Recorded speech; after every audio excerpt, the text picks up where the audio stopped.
Super. Nova. Le toast. Alors aujourd'hui, c'est un toast aux habitants du Lardin Saint-Lazare. Ouais. Déjà parce qu'ils ont décidé d'habiter en Dordogne. C'est très cool. Et surtout parce qu'ils viennent de passer un week-end sous la menace de Thierry Dupin, la version psychopathe et pas très gentleman d'Arsène Lupin. Alors les médias l'appellent le forcené.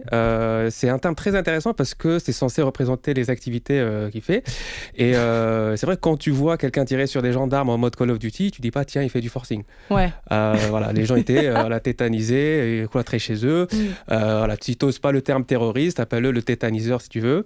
Mais forcené, dans le Larousse, ça veut dire quelqu'un qui dépasse les mesures. Ouais. Et j'ai vu les témoignages et personne n'a dit franchement, Terry, il dépasse les bornes. Donc, non, mais les gens étaient terrifiés. Surtout que ça s'est répété ces derniers jours. Il y avait aussi le tireur des Cévennes. Il y a eu aussi le Belge qui est toujours d'ailleurs recherché, militaire aussi, qui s'est caché. Et non, tout ça pour dire qu'il y a eu tous ces cas et il ne faut pas généraliser, bien sûr, mais je vais grave généraliser.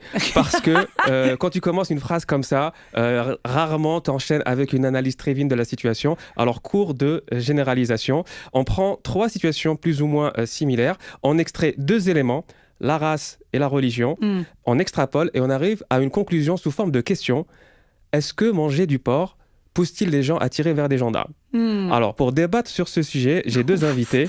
À ma droite, Jamil Odoul, membre du RM, le Rassemblement musulman, qui était le premier à faire le lien dans un tweet entre l'origine des auteurs et la charcuterie.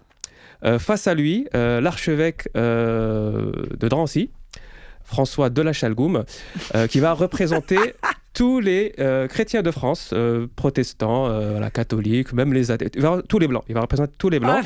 Et il va nous donner ce que les Français qui lui ressemblent pensent de cette situation. Okay. Petit détail très important, il va s'exprimer uniquement en anglais, langue qu'il ne maîtrise absolument pas. Sinon, c'est pas marrant.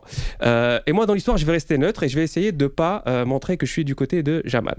Alors ça, c'est les débats qu'on voit tout le temps. Et c'est vrai que c'est un problème parce que c'est ce genre de débat qui pousse les gens qui sont un peu perturbés à faire un peu comme les perturbés qu'on présente à longueur de journée avec des portraits.